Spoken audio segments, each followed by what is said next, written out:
Welcome back to Cinema Decoder X. Today, we're diving into a fascinating movie called Death of a Unicorn. Released in 2025, this film has been creating quite a buzz among movie lovers everywhere. If you loved this breakdown, hit that subscribe button, join the Decoder X community, and let's keep the conversation going, so you never miss our latest movie breakdowns and honest reviews. Now, let's get started.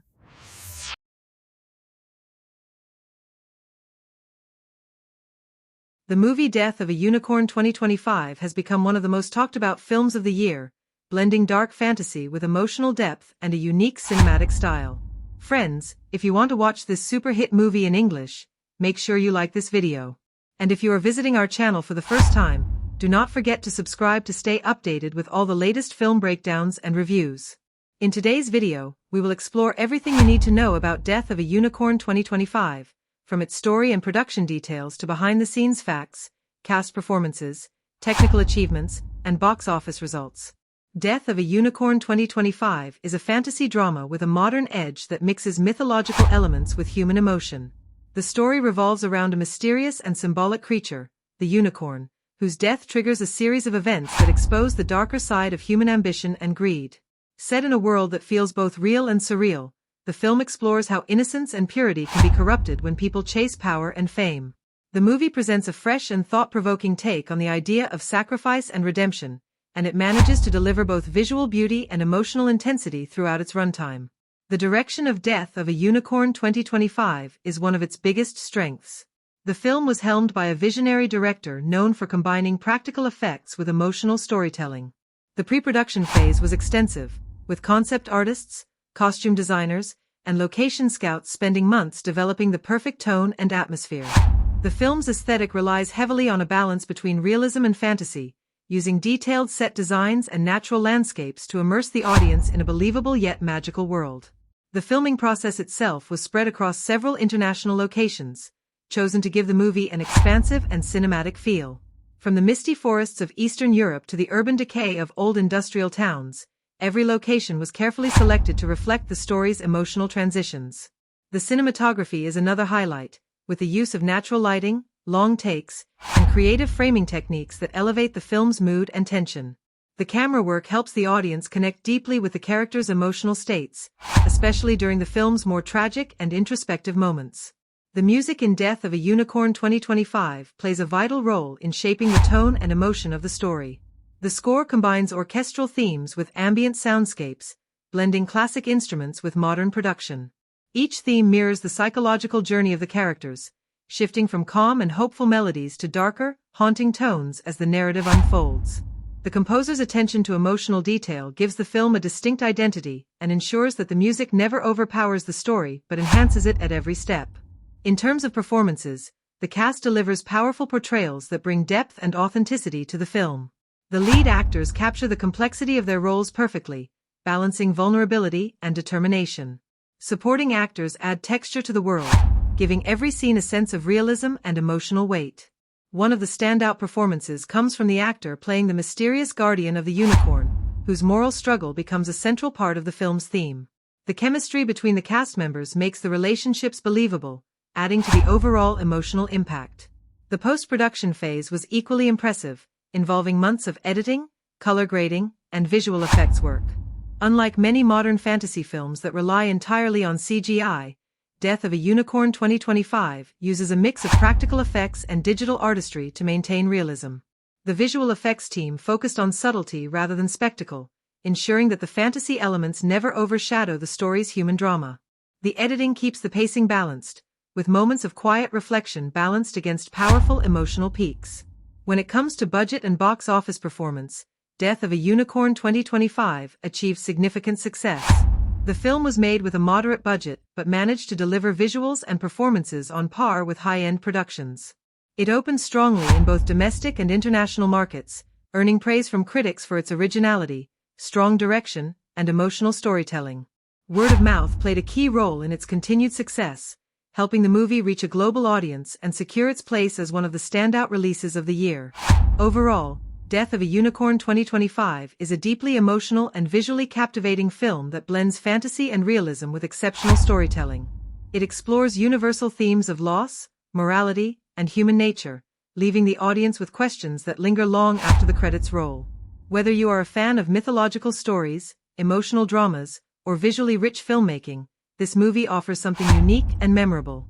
Watch it till the end to fully appreciate the craftsmanship, performances, and meaning behind every frame of Death of a Unicorn 2025. Death of a Unicorn 2025 opens with a deceptively simple and shocking premise.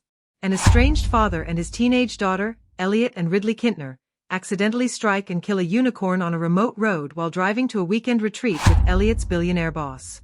This accident sets off a chain of events that blend dark comedy, horror, and satirical fantasy. The film explores how a moment of panic can spiral into a reflection on morality, greed, and the exploitation of innocence. Elliot, played by Paul Rudd, is a well-meaning but morally conflicted man trying to hold on to his career, while his daughter Ridley, played by Jenna Ortega, is sharp, rebellious, and far more aware of the world's cruelty than her father realizes. The story begins as the pair drives through a fog-covered forest, where their car suddenly collides with what appears to be a large white animal. When they discover it is a unicorn, both are horrified and unsure what to do. Fearing legal and professional consequences, Elliot hides the body, hoping no one will find out. However, the truth soon becomes impossible to conceal when they reach the luxurious Leopold estate, owned by Elliot's powerful and eccentric employer, Odell Leopold, played by Richard E. Grant. Odell is hosting a retreat attended by his wealthy associates, including scientists and executives with deep ties to pharmaceutical companies. When word of the unicorn surfaces, the group's greed transforms the tragedy into an opportunity for exploitation. Tia Leone plays a calculating member of the Leopold family who encourages Odell to harness the unicorn's remains for medical and commercial use, while Poulter portrays a ruthless corporate enforcer determined to keep the discovery under wraps until they can profit from it. Anthony Carrigan and Sunita Mani appear as members of the research team who debate the ethical boundaries of studying a mythical creature. The group quickly learns that the unicorn's blood and horn contain remarkable regenerative properties that could revolutionize medicine and make them billions of dollars.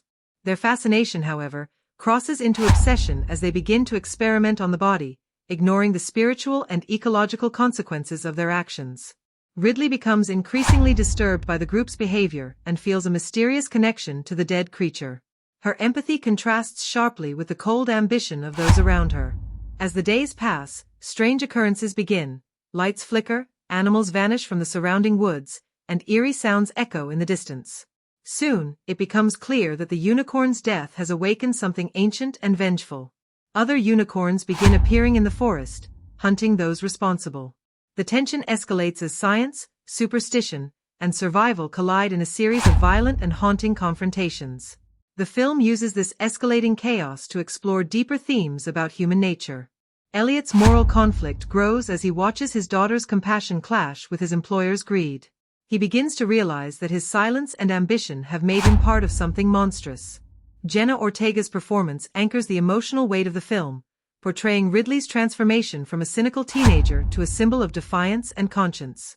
Paul Rudd delivers a layered portrayal of a man torn between guilt and fear, adding both humanity and tragedy to his role. Richard E. Grant, as Odell, embodies the arrogance of unchecked power, turning the Leopold estate into a modern-day palace of corruption. The final act of Death of a Unicorn 2025 unfolds in a storm of chaos and revelation. The surviving unicorns exact their revenge, destroying the estate and forcing Elliot and Ridley to confront the consequences of their actions. In the end, Ridley must make a choice between saving her father or ensuring the unicorn's survival. Her decision becomes both a moment of redemption and sacrifice, symbolizing the possibility of reconciliation between humanity and nature. From a production perspective, the film blends dark fantasy visuals with grounded realism. The cinematography captures the contrast between the opulence of the Leopold estate and the raw beauty of the surrounding wilderness. The visual effects are restrained yet effective, giving the unicorns a hauntingly believable presence. The score mixes orchestral grandeur with eerie minimalism, enhancing the sense of wonder and dread that runs throughout the film. Death of a Unicorn 2025 succeeds as a darkly imaginative and morally charged tale that challenges viewers to question the cost of human ambition. It blurs the line between myth and science, innocence and corruption, life and destruction. While some moments are shocking and grotesque, the film never loses sight of its emotional core, a father and daughter trying to reconnect amid the chaos they helped unleash. With powerful performances, striking visuals, and a message that lingers long after the credits roll, Death of a Unicorn 2025 stands out as a rare blend of fantasy, satire, and tragedy, reminding audiences that even the most magical creatures can reveal the darkest sides of humanity. Death of a Unicorn 2025 begins with a striking opening image that sets the tone for the entire film. A quiet stretch of forest road under a heavy fog establishes an eerie stillness before any dialogue is spoken. The first sound we hear is the distant hum of a car engine breaking through the mist. Inside the car, we meet Elliot Kintner, played by Paul Rudd, and his teenage daughter Ridley, played by Jenna Ortega. Their conversation is awkward and filled with tension, hinting at a fractured relationship. Elliot is a mid-level employee struggling to impress his billionaire boss, Odell Leopold, while Ridley is a sharp but cynical young woman who resents her father's submission to power. This dynamic lays the foundation for the emotional arc that will drive the story forward. The inciting incident occurs when their car suddenly collides with something massive and otherworldly on the road.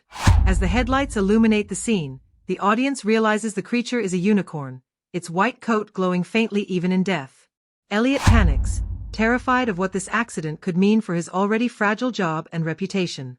Ridley, in contrast, is horrified by the beauty of what they have destroyed. Instead of calling for help, Elliot decides to hide the body in the trunk, convincing Ridley to keep quiet until they reach the Leopold estate where they are expected for a company retreat. This choice becomes the moral turning point that drives the rest of the plot. The rising action begins as the pair arrive at the grand yet unsettling Leopold mansion.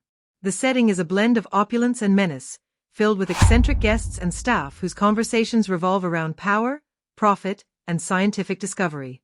Among them are Odell Leopold, Richard E. Grant, his calculating associate Nora, Tia Leone, and a team of scientists led by Poulter's character, a ruthless pharmaceutical researcher. Elliot's attempt to act normal begins to crumble when the unicorn's body is discovered by the Leopolds. Instead of being horrified, Odell sees the unicorn as a gift, a biological miracle that could revolutionize medicine. The group quickly seizes the opportunity to exploit it, and what started as a cover-up becomes an ethical nightmare. At this stage, the film's narrative pacing shifts from suspense to moral horror. The scientists and executives begin extracting the unicorn's blood, discovering it possesses regenerative properties capable of curing diseases. These scenes are both fascinating and deeply uncomfortable, as the film uses clinical precision to show how humanity dissects beauty in pursuit of profit. Ridley becomes increasingly disturbed by the group's actions, sensing that the forest itself is reacting to what they have done.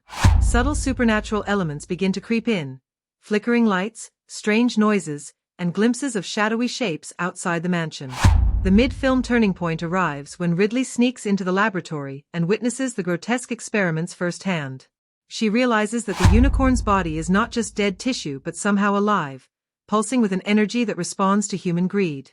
Her confrontation with her father marks a key emotional peak.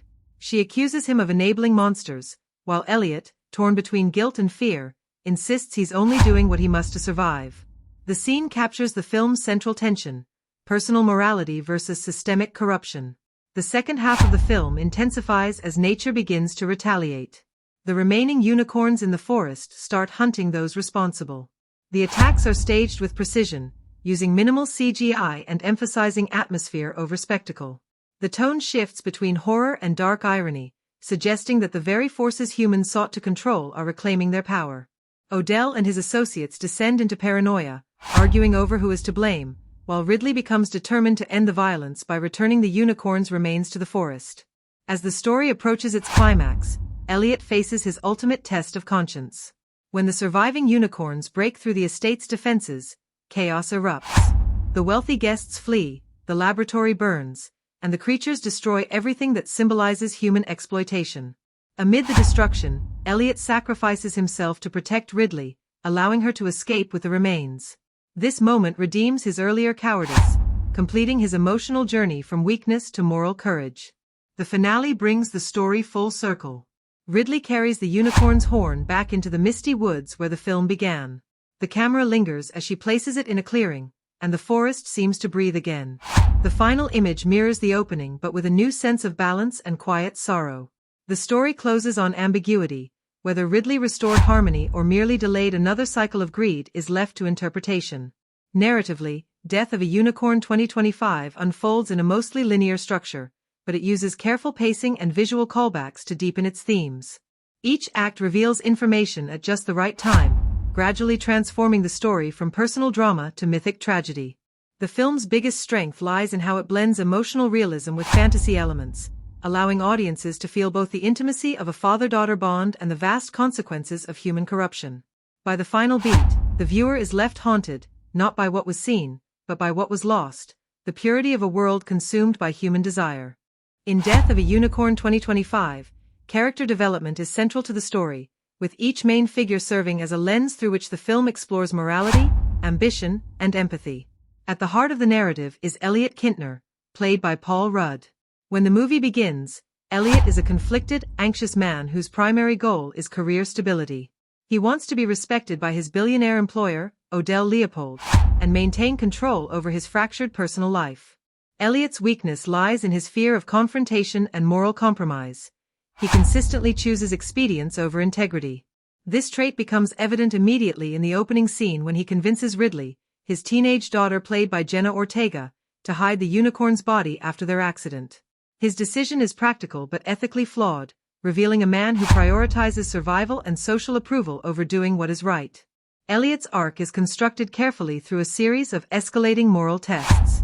Early on, subtle gestures, like his hesitation to speak out against Odell's plans, or a fleeting expression of guilt when the scientists begin their experiments, signal that he is not fully comfortable with the choices he makes. These moments are amplified when Ridley begins challenging him, both verbally and morally, forcing Elliot to confront his own complicity.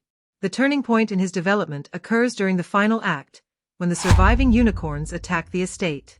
Elliot's decision to sacrifice himself to protect Ridley represents the culmination of his arc. Through this act, he transforms from a man dominated by fear and selfishness into a figure of courage and redemption, illustrating a powerful character journey grounded in ethical awakening. Ridley Kintner serves as both a moral compass and the emotional anchor of the film. At the start, she is cynical, sarcastic, and emotionally distant from her father. Her initial goal is simple survival and navigating a world she sees as fundamentally corrupt. However, the accidental death of the unicorn catalyzes a deep transformation. She begins to recognize the consequences of human greed and develops a profound empathy for the magical creatures affected by their actions. Subtle beats in her development include quiet moments of reflection in the forest, lingering glances at the unicorn's body, and small acts of defiance against the Leopolds. Ridley's arc reaches its peak when she chooses to return the unicorn's horn to the forest, asserting her agency and moral clarity. This act not only resolves her personal journey but symbolically restores balance, demonstrating growth from skepticism to principled action. The antagonist, Odell Leopold, played by Richard E. Grant, represents unchecked privilege and corporate exploitation. At the start of the film, Odell is charming but manipulative, obsessed with control and profit. His goals are clear: harness the unicorn's unique properties for personal and financial gain. The obstacles he faces are primarily ethical constraints, which he consistently ignores. Unlike Elliot and Ridley, Odell does not undergo a transformative arc. His regression is literal, culminating in the destruction of his estate and the collapse of his power. This narrative choice emphasizes the consequences of greed, using Odell as a cautionary figure whose actions contrast sharply with the growth of the protagonists. Supporting characters serve both narrative and thematic functions. Tia Leone's character, Nora Leopold, is a nuanced study in performative morality. She oscillates between moments of compassion and strategic complicity, highlighting the moral gray zones within elite circles. Will Poulter's scientist character embodies ambition and ruthlessness, providing external pressure that challenges Elliot's indecision. Other supporting roles, including Anthony Carrigan and Sunita Mani, contribute subtle texture to the story, whether through comic relief or moments of unsettling tension. While they do not experience major transformations, their presence reinforces the stakes and mirrors facets of human behavior in morally complex situations. The film also uses visual and behavioral cues to track character change. A slight tremble in Elliot's hand during the laboratory sequences signals mounting guilt. Ridley's posture shifts from defensive and withdrawn to purposeful and determined as she embraces her ethical responsibilities. Offhand lines, such as Ridley questioning why humans assume they can control nature, serve as thematic touchstones that highlight internal growth. Relationships are key drivers of transformation. The father-daughter dynamic forces Elliot to re-evaluate his choices, while interactions with the Leopolds reveal the stark contrast between selfishness and empathy. In conclusion, Death of a Unicorn 2025 constructs its characters with precision, making moral conflict the engine of the narrative. Elliot evolves from fearful compliance to courageous sacrifice, Ridley from cynicism to principled action, and Odell functions as a consistent symbol of unrestrained greed. Supporting characters enhance the story world and underscore thematic concerns, even if their arcs are smaller or static. The film's attention to subtle gestures, dialogue, and relational dynamics ensures that character development is not only evident but emotionally resonant, giving viewers multiple layers of engagement with both plot and theme. Through these carefully structured arcs, the movie examines what it means to act ethically in the face of temptation and how personal growth can emerge from extraordinary circumstances. In Death of a Unicorn 2025, the performances are one of the film's most compelling elements, bringing a story that blends dark comedy, fantasy, and horror to life. Paul Rudd, playing Elliot Kintner, anchors the film with a performance that is both restrained and deeply human. From the opening sequence, he conveys a man torn between fear, ambition, and moral responsibility. Rudd's timing in the early scenes, particularly his awkward attempts to reassure Ridley after the unicorn accident, balances comedic discomfort with a genuine sense of panic. His physicality, from nervous gestures to hesitant movements around the Leopold estate, underscores the internal conflict driving his character arc. In quieter moments, such as when he watches the scientists experiment on the unicorn, Rudd communicates guilt and helplessness without a single word, allowing subtle facial expressions to carry immense emotional weight. His evolution toward courageous action in the finale is convincingly earned, making the character's final sacrifice feel both inevitable and affecting. Jenna Ortega, as Ridley Kintner, delivers a performance that is electric and emotionally resonant. Ortega's energy fills the screen, and her portrayal captures a teenager who is at once cynical, intelligent, and morally sensitive. Her vocal choices, often sharp and clipped early in the film, give way to more contemplative tones as she grapples with the ethical consequences of the unicorn's death.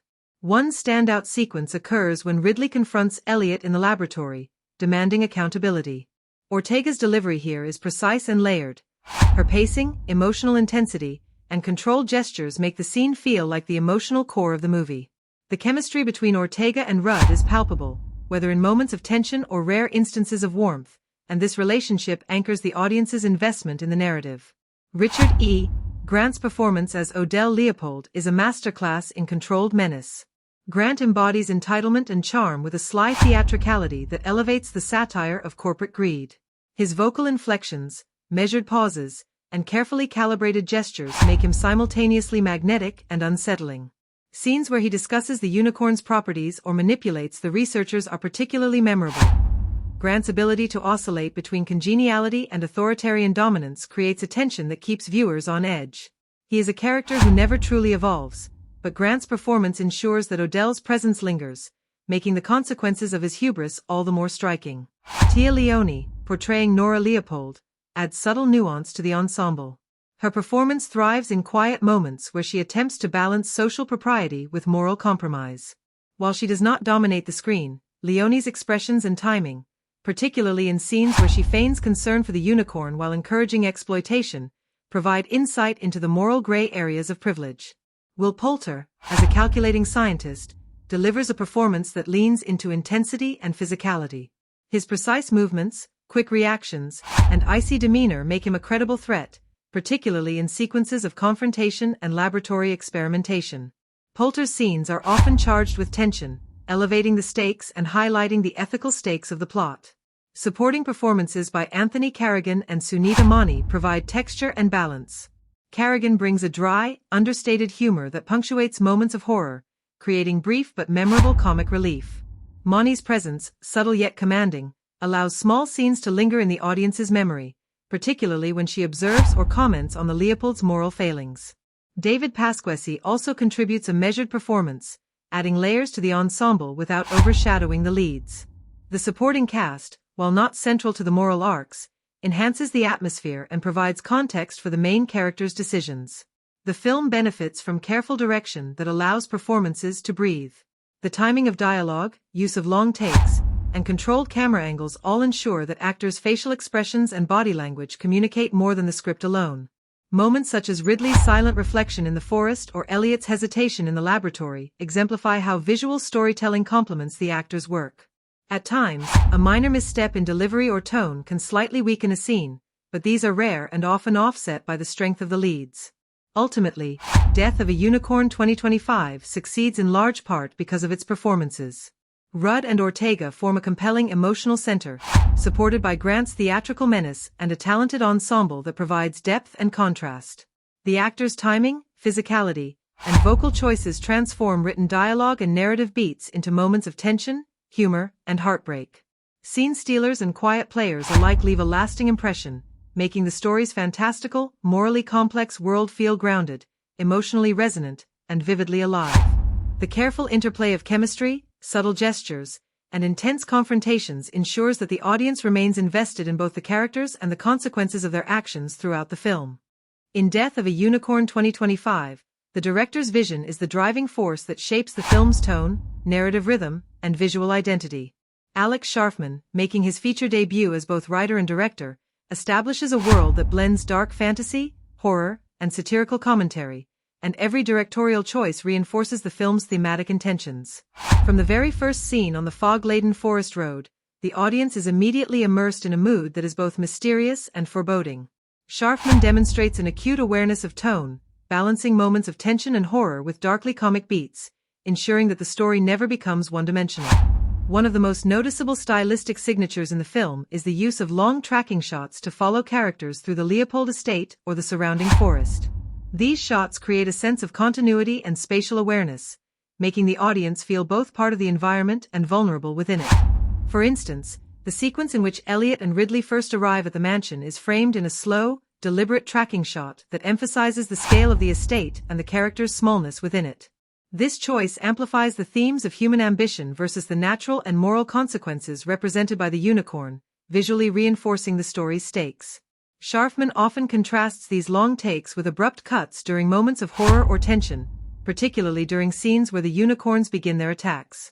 This editing strategy keeps the audience off balance, heightening suspense and mirroring the characters' emotional volatility. Atmospheric close-ups are another hallmark of Scharfman's approach.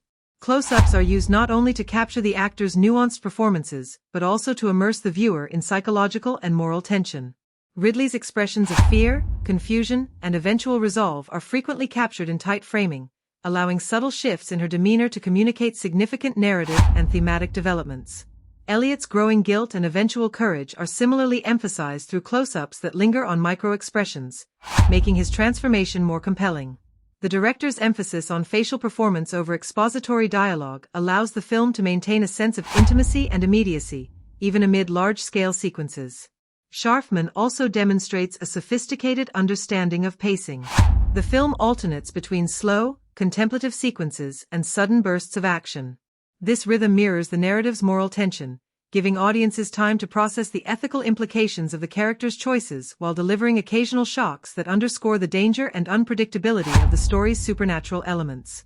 For example, laboratory sequences involving the unicorn's body are staged with deliberate pacing.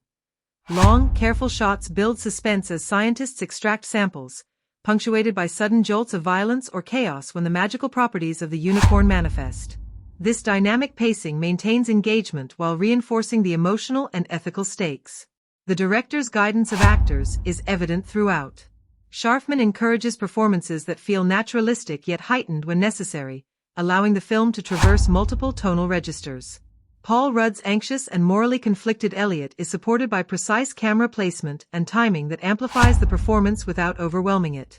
Jenna Ortega's Ridley is framed and lit to highlight her evolution from a skeptical and detached teenager to an empathetic and morally assertive figure. Scharfman's collaboration with actors extends to supporting cast members, such as Richard E. Grant's Odell Leopold, whose menacing charm is enhanced by careful staging, eye lines, and pacing that accentuate both threat and theatricality.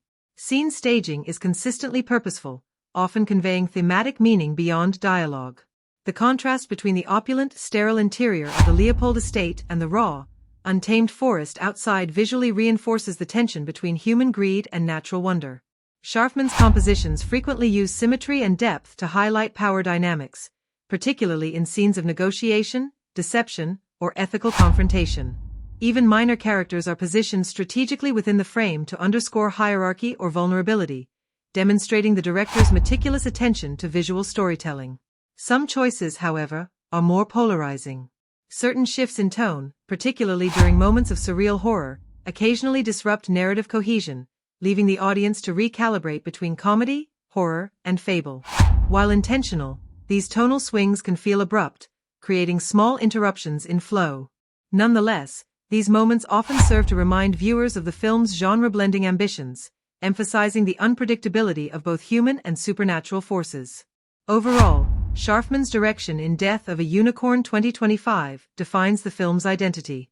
His careful use of tracking shots, close-ups, and dynamic pacing, combined with precise actor guidance and thematic staging, ensures that each scene contributes to the story's moral, emotional, and visual impact.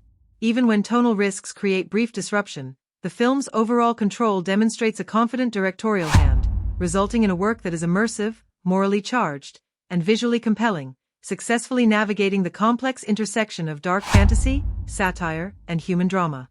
The cinematography in Death of a Unicorn 2025 is a defining element of the film, creating mood, enhancing narrative, and visually reinforcing the story's thematic concerns. From the very first frame, the cinematographer establishes a visual language that blends naturalism with fantastical elements, allowing the audience to feel both grounded in reality and aware of the story's mythic undertones.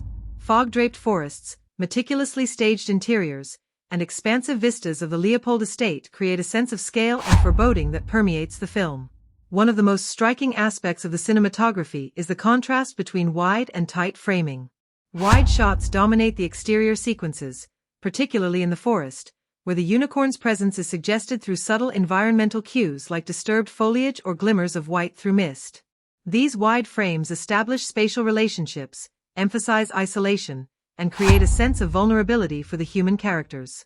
In contrast, interior scenes frequently employ tight framing and close-ups to capture the nuanced performances of the actors.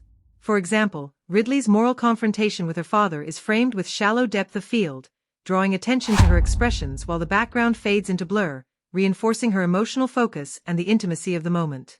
Color palettes are carefully chosen to reflect mood and narrative progression. The forest sequences utilize muted greens, grays, and soft whites, evoking both mystery and melancholy, while the interiors of the Leopold estate feature stark contrasts, gleaming whites, polished metals, and deep shadows that underscore the cold, calculating nature of the wealthy elite. Warm lighting is rarely used, which adds to the sense of detachment and clinical precision, especially during the laboratory scenes. When the unicorn's mystical properties manifest, subtle shifts in color temperature, slightly iridescent glows or warmer highlights, draw attention to the magical and otherworldly aspects of the story without relying on overt visual effects. Camera movement is another area where the cinematography shines. Long tracking shots follow characters as they navigate the estate or forest, creating a sense of continuous space and heightening suspense. These tracking shots allow the audience to anticipate what lies ahead while also emphasizing the character's vulnerability in expansive environments. Conversely, abrupt handheld movements are used during moments of chaos or violence, particularly when the unicorns retaliate against the humans. The shaky, kinetic energy of these sequences contrasts sharply with the controlled elegance of the tracking shots, enhancing tension and creating a visceral sense of danger. Lighting choices consistently reinforce character states and thematic undertones. Elliot's moments of indecision are often framed in half-light, with shadows obscuring parts of his face, symbolizing moral uncertainty and internal conflict. Ridley's transformation, from skepticism to moral resolve, is supported by scenes where she is bathed in soft natural light or highlighted by beams filtering through trees, visually linking her empathy to the natural world. Odell Leopold and other antagonists are frequently lit with harsh, directional lighting, casting long shadows that exaggerate their authority and ethical detachment, further reinforcing the moral dichotomy at the heart of the story. Standout shots in the film demonstrate both technical skill and thematic resonance.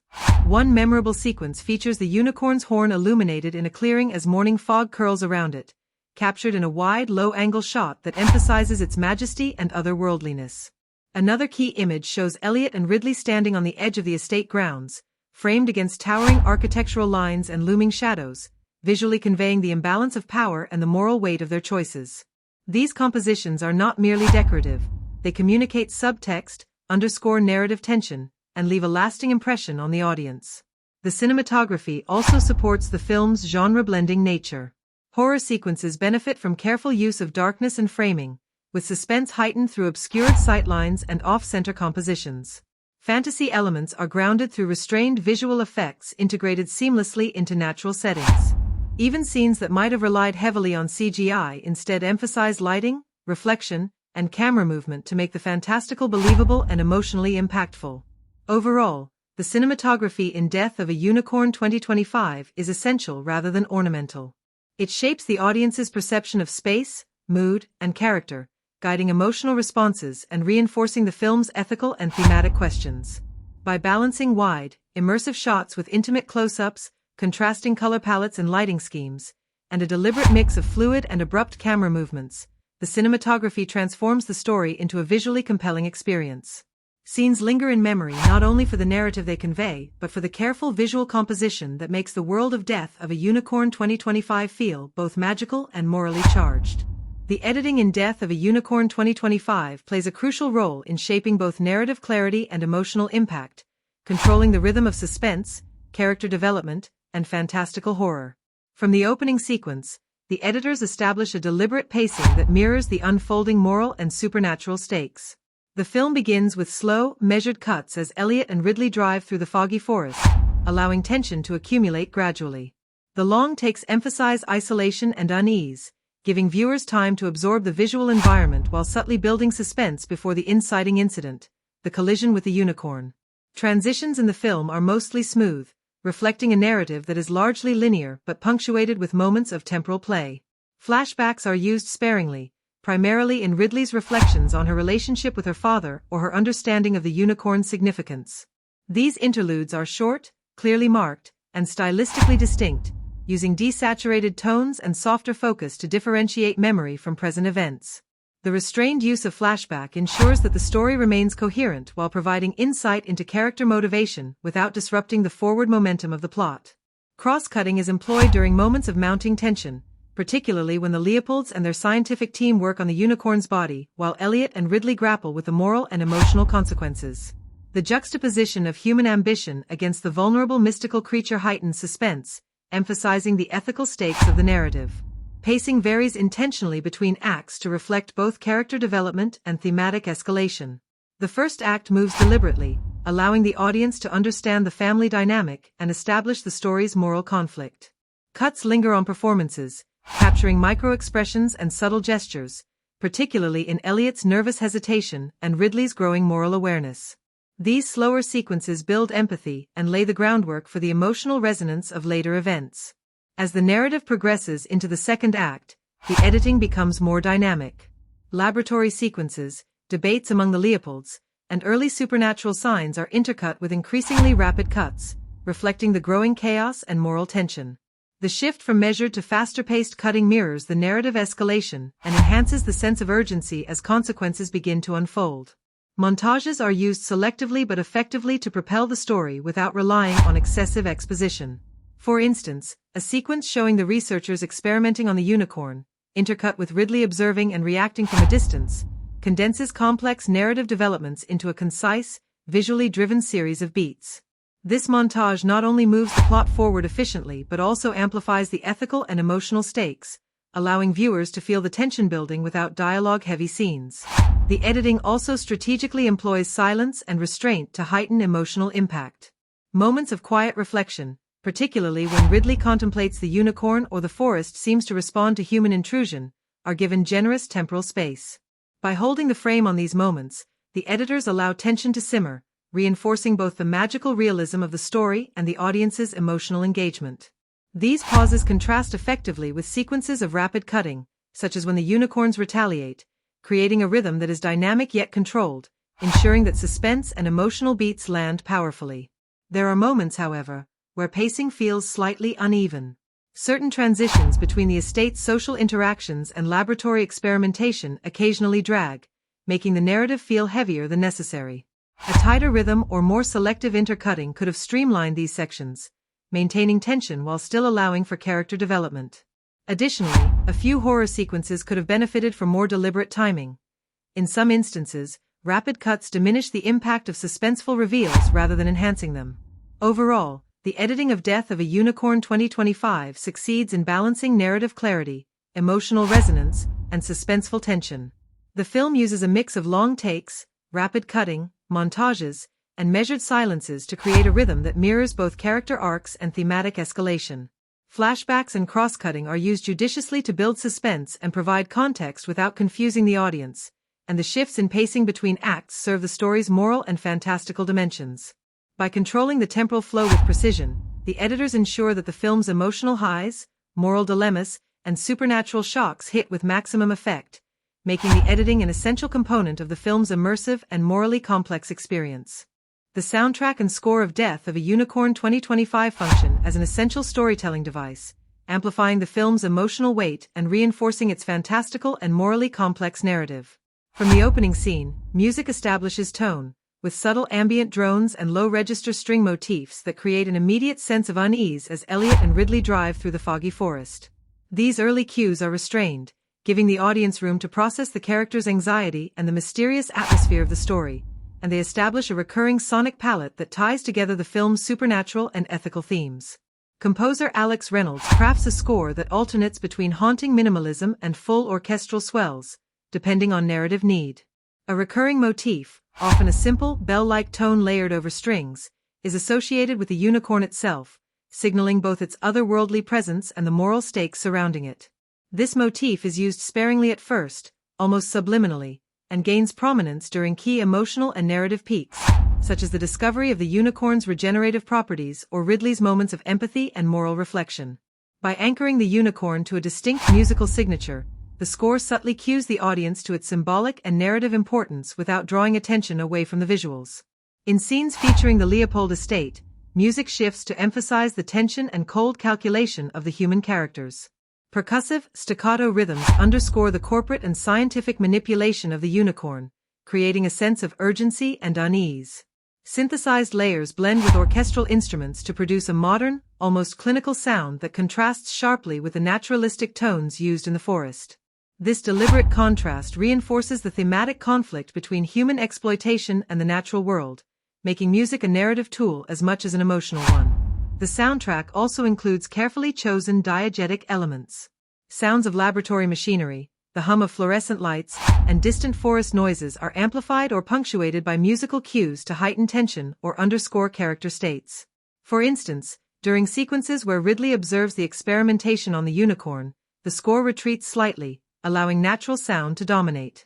This choice heightens realism while making the occasional reintroduction of the unicorn motif more impactful, emphasizing the collision between human ambition and mystical forces. Artful use of silence is another hallmark of the film's sonic design. Certain sequences, particularly when the unicorns retaliate against the humans, are intentionally stripped of music, relying on environmental sounds and diegetic audio to generate suspense. The absence of a musical score in these moments intensifies the terror and unpredictability, making the viewer hyper-aware of visual cues and character reactions. When the score returns, it often punctuates a key emotional beat, such as Ridley's decision to return the unicorn's horn to the forest, transforming what could be a simple resolution into a moment of profound emotional resonance. Several moments demonstrate the score's ability to elevate a scene from effective to unforgettable.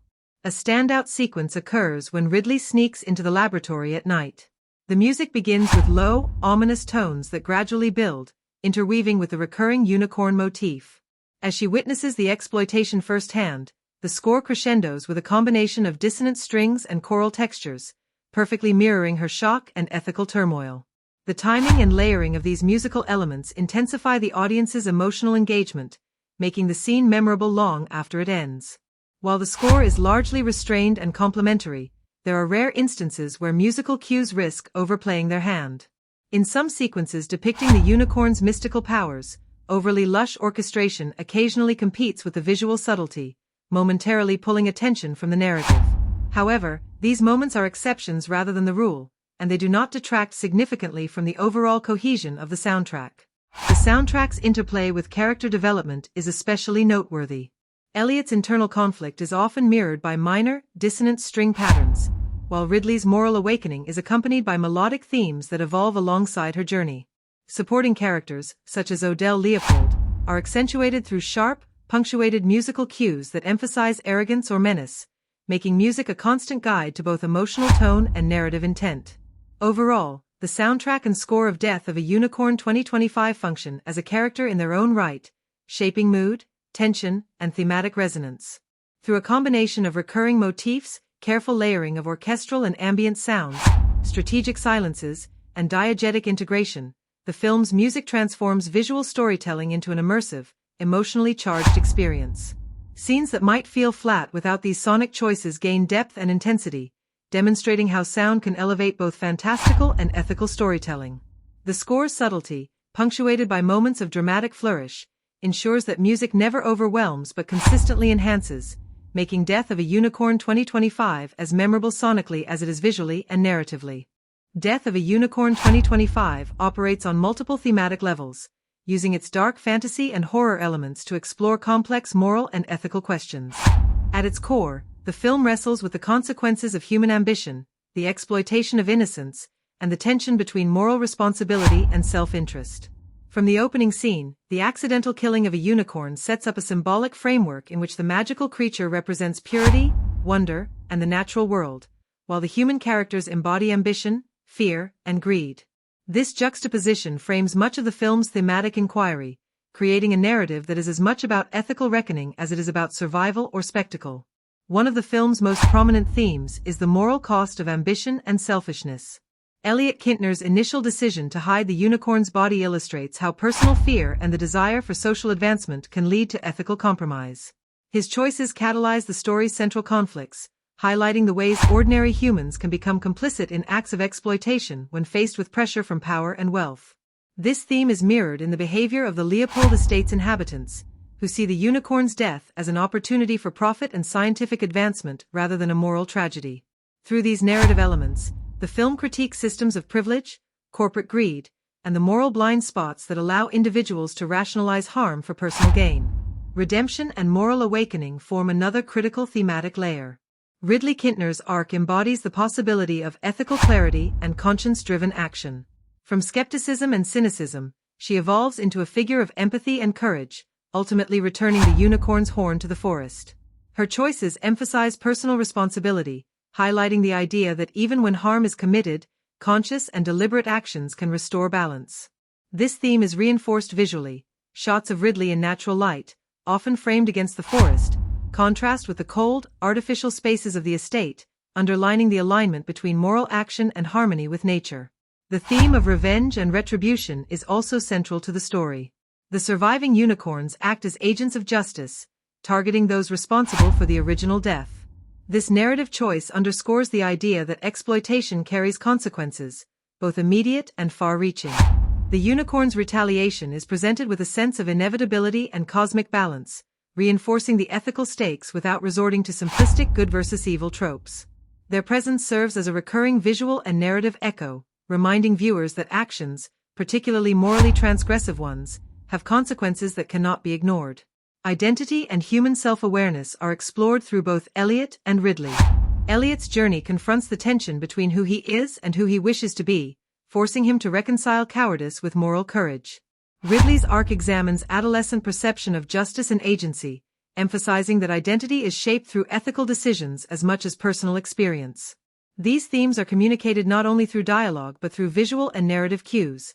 Lingering shots of characters' reactions, the contrast between the forest and the estate, and the pacing of sequences that emphasize internal conflict alongside external danger. Power and its ethical dimensions are threaded throughout the film. Odell Leopold and his associates embody authority divorced from moral accountability, using wealth and scientific knowledge as instruments of control. Their interactions with Elliot and Ridley demonstrate how systemic power can distort ethical perspectives, creating a microcosm of societal imbalance.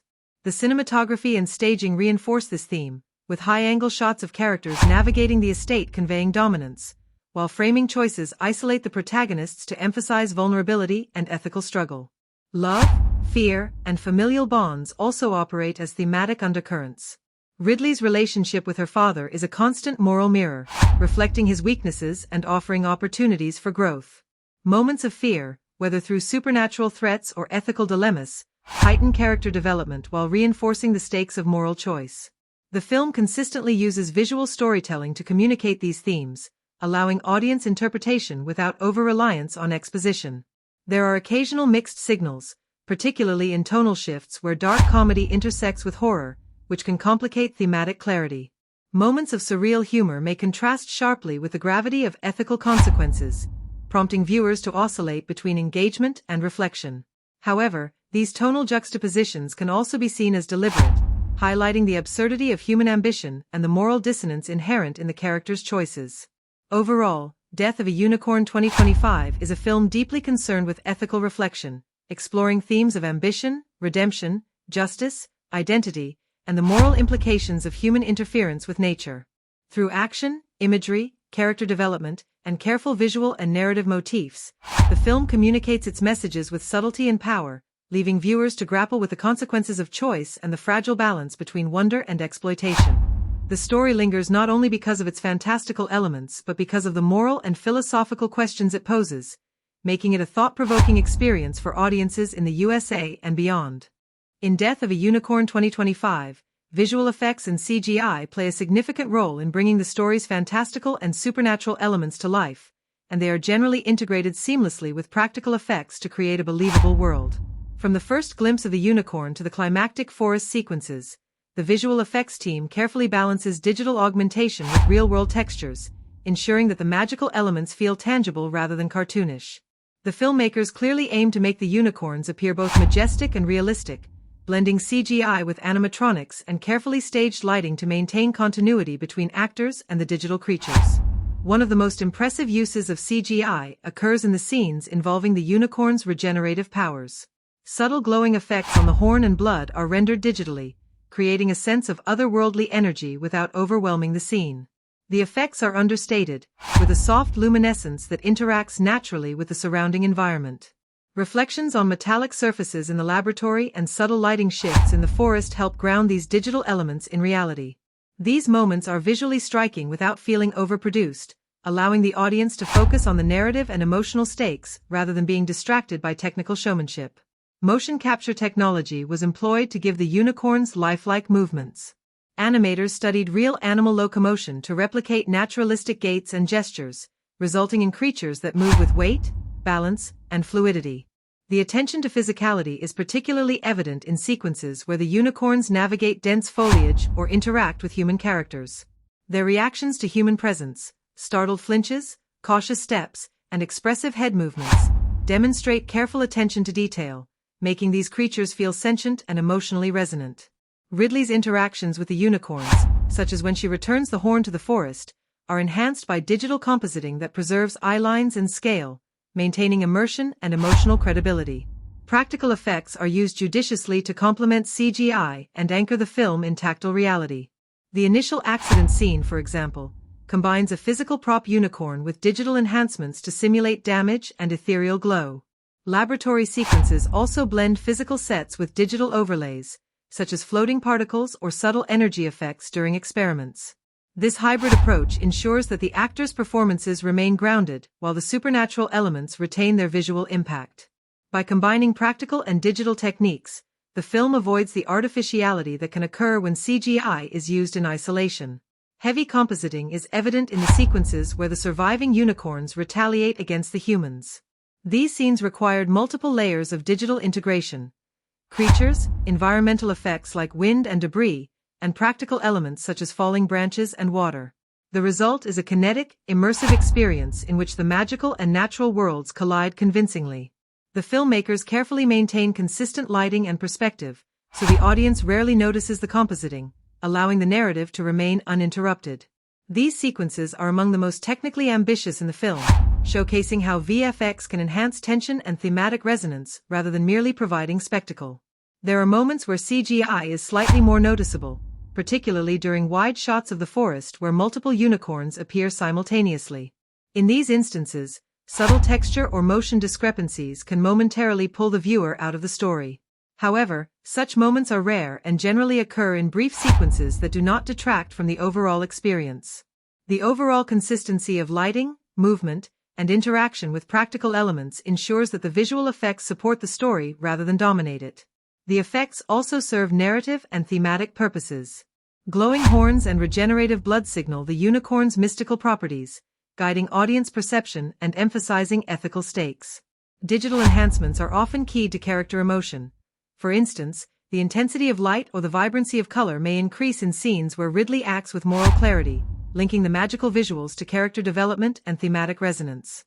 In conclusion, Death of a Unicorn 2025 demonstrates a sophisticated integration of CGI and practical effects.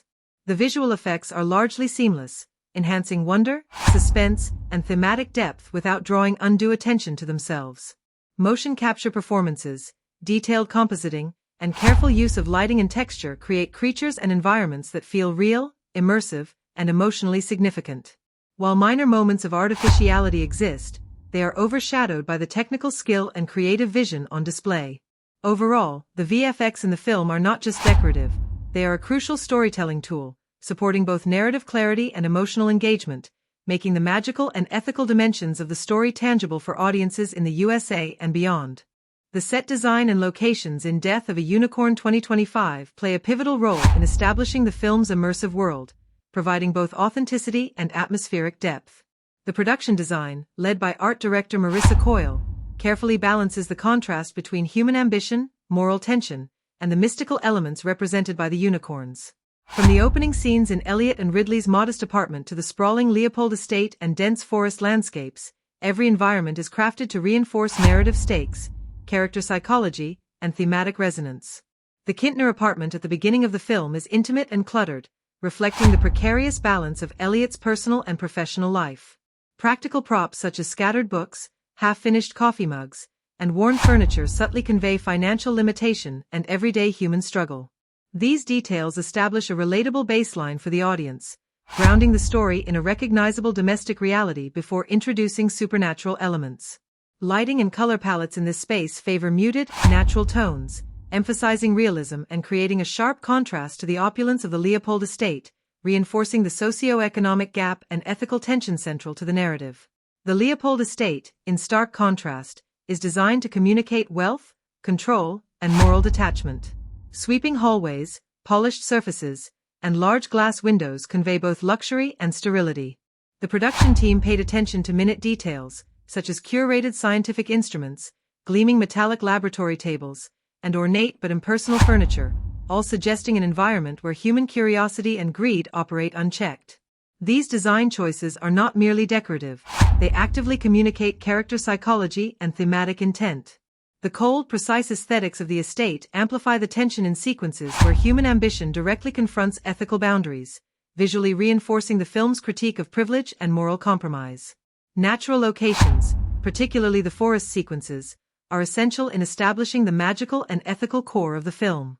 Dense trees, misty clearings, and moss-covered rocks are carefully framed to suggest mystery, isolation, and the untamed qualities of the unicorn's habitat.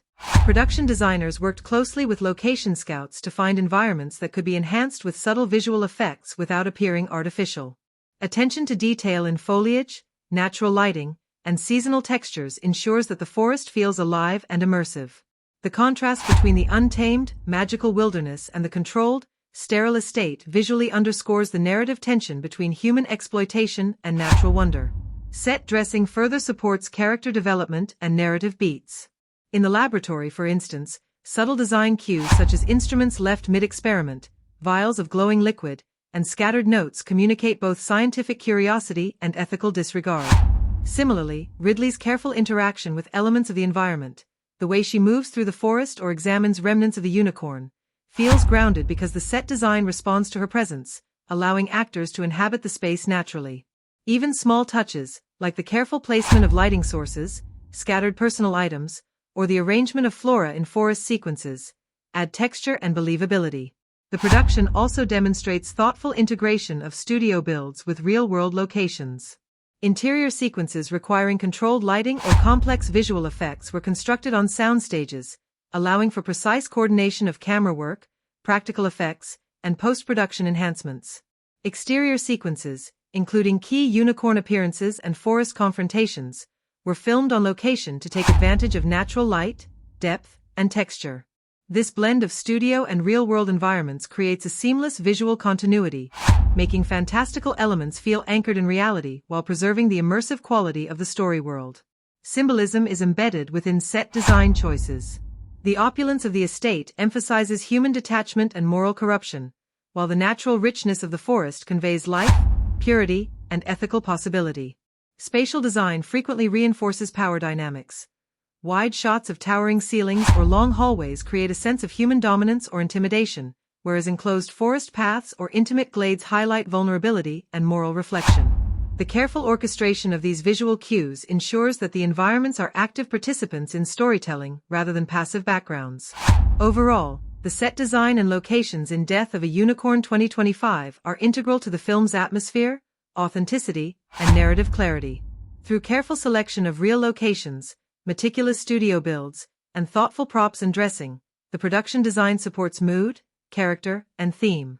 The contrast between the sterile, opulent estate and the living, mysterious forest underscores ethical tension and character development, while the tactile, detailed environments allow actors to inhabit their reality convincingly. By blending visual richness with functional storytelling, the film achieves a world that is immersive, believable, and emotionally resonant, making the settings a crucial component of its impact on audiences in the USA and beyond. The dialogue and script in Death of a Unicorn 2025 are central to its storytelling, establishing character, advancing the plot, and reinforcing the film's thematic concerns. Written and directed by Alex Scharfman, the screenplay balances dark humor, ethical tension, and fantasy elements, resulting in conversations that are often layered with subtext and moral implication. From the opening sequences, the dialogue demonstrates a naturalistic quality, particularly in exchanges between Elliot and Ridley, where casual banter and nervous humor coexist with underlying tension and foreboding. These early lines effectively establish character dynamics and hint at the moral and narrative stakes before the supernatural elements are introduced. Characterization through dialogue is a strong feature of the script. Elliot's lines often reveal his anxiety, moral uncertainty, and desire to maintain control in an escalating crisis. For example, his repeated attempts to rationalize hiding the unicorn's death reflect both cowardice and self-preservation, giving the audience insight into his internal conflict. Ridley's dialogue, in contrast, is sharper and more pointed, reflecting her intelligence, skepticism, and growing moral awareness. Her confrontations with her father and Elliot are layered with subtext, often communicating frustration, fear, and ethical reasoning in a way that advances both character and plot. These exchanges create tension and build empathy, showing rather than telling the audience what motivates each character. The script effectively uses dialogue as a plot engine without over-reliance on exposition.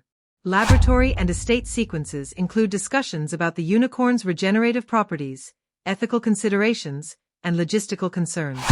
While these conversations could easily become heavy-handed exposition, the writing incorporates humor, tension, and personality into the lines, keeping the narrative engaging. Subtle choices in phrasing, pauses, and reactions allow the audience to infer stakes and character motivations without overtly spelling them out. This approach ensures that dialogue functions as both a tool for storytelling and a window into character psychology.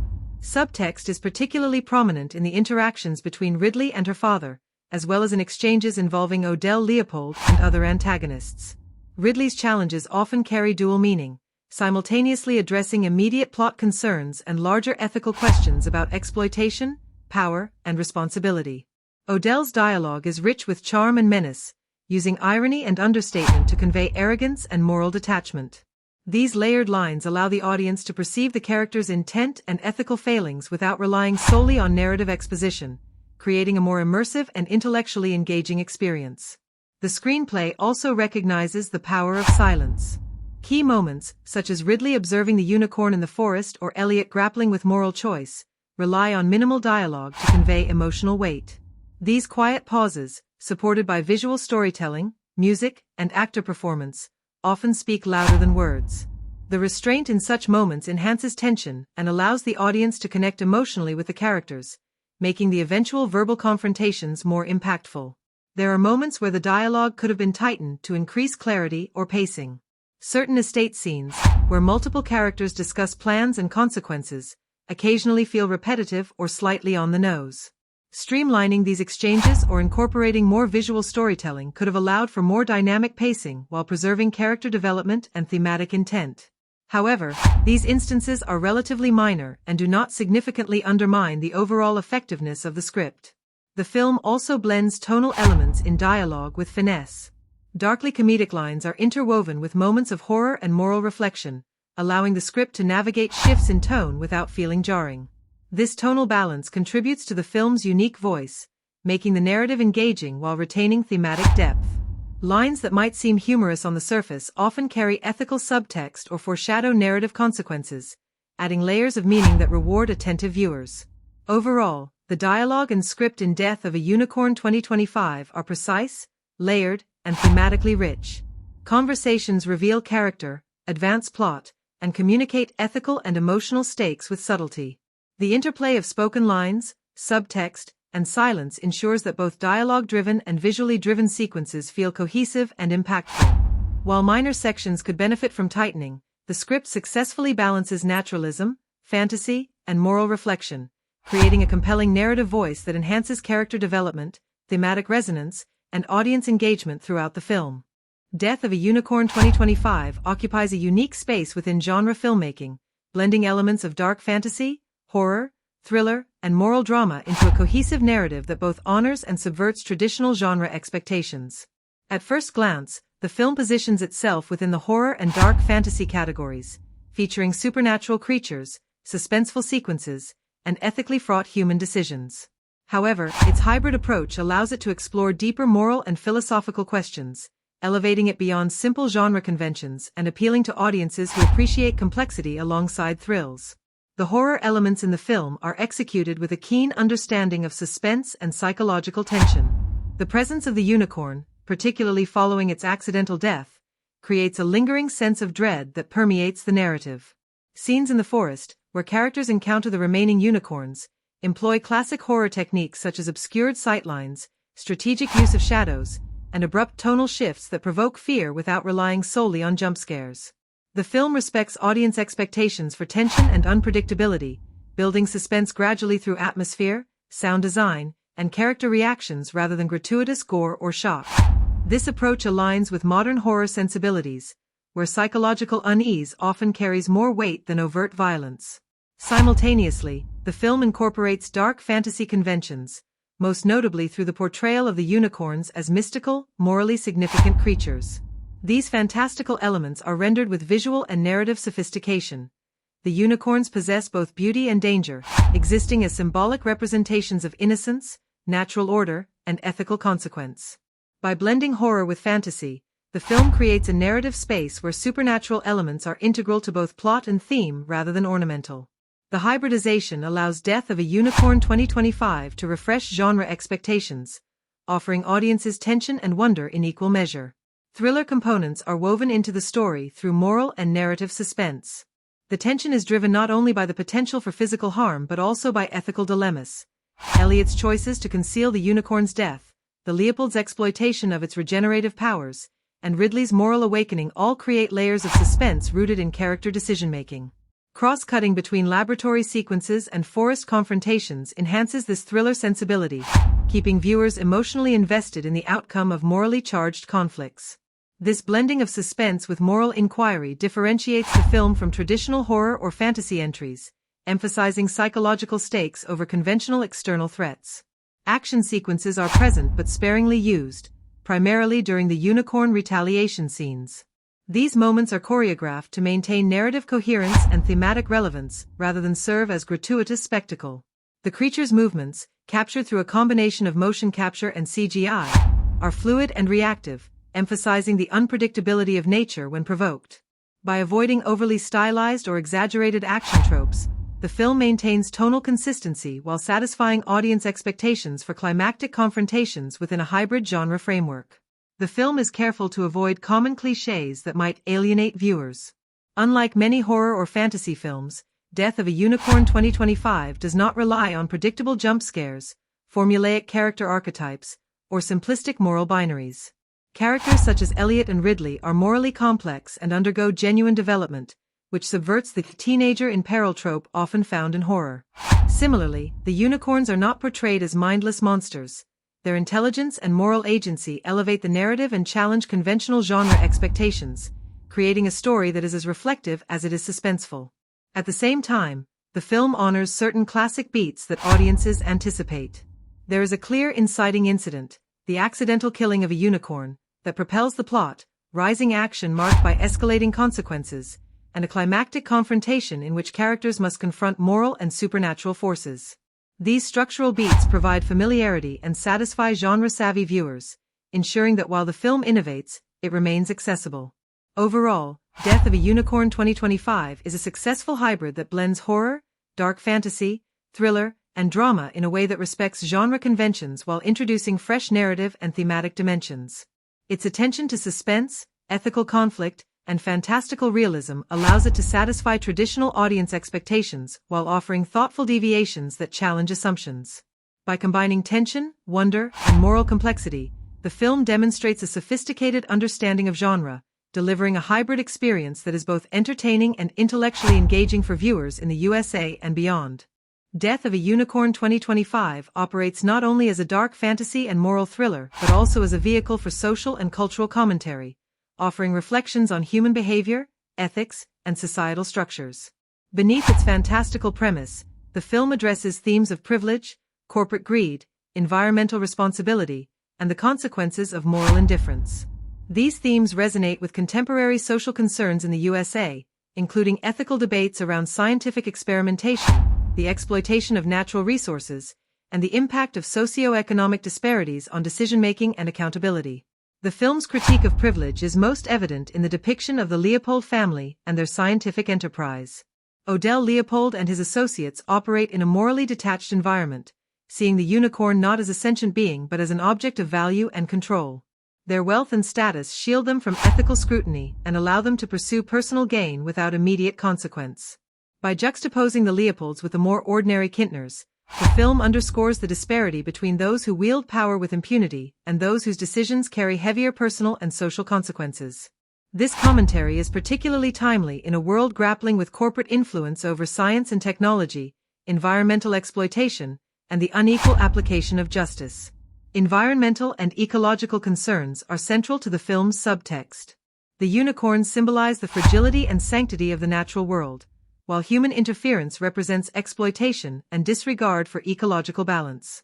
Scenes in the forest emphasize the intrinsic value of nature, with lighting, composition, and visual effects reinforcing its beauty and vulnerability. By portraying the consequences of disrupting this natural order, the unicorn's retaliatory actions, the film invites reflection on real-world environmental ethics. These moments are handled with sensitivity, avoiding preachiness while presenting moral consequences that feel both dramatic and symbolically resonant. The film also examines ethical responsibility and the consequences of moral compromise. Elliot's initial decision to conceal the unicorn's death highlights how fear, self-interest, and social pressures can lead ordinary individuals to make harmful choices. Ridley's journey, in contrast, emphasizes accountability and conscience-driven action, suggesting that ethical clarity and courage can counteract systemic or situational pressures. Through these contrasting character arcs, the movie engages audiences in reflection on personal responsibility in broader societal contexts, encouraging viewers to consider how individual choices contribute to collective outcomes. Cultural commentary is woven into the narrative without overt exposition. For instance, the film implicitly critiques the prioritization of profit and scientific curiosity over empathy and moral consideration, mirroring contemporary debates in biotechnology, animal rights, and corporate ethics. The use of visual metaphors, the sterile, controlled spaces of the Leopold estate versus the vibrant, unpredictable forest, reinforces the dichotomy between human ambition and ethical restraint. This approach allows the film to communicate commentary subtly, inviting audience interpretation rather than delivering didactic statements. Some sequences explicitly address social hierarchy and systemic inequity.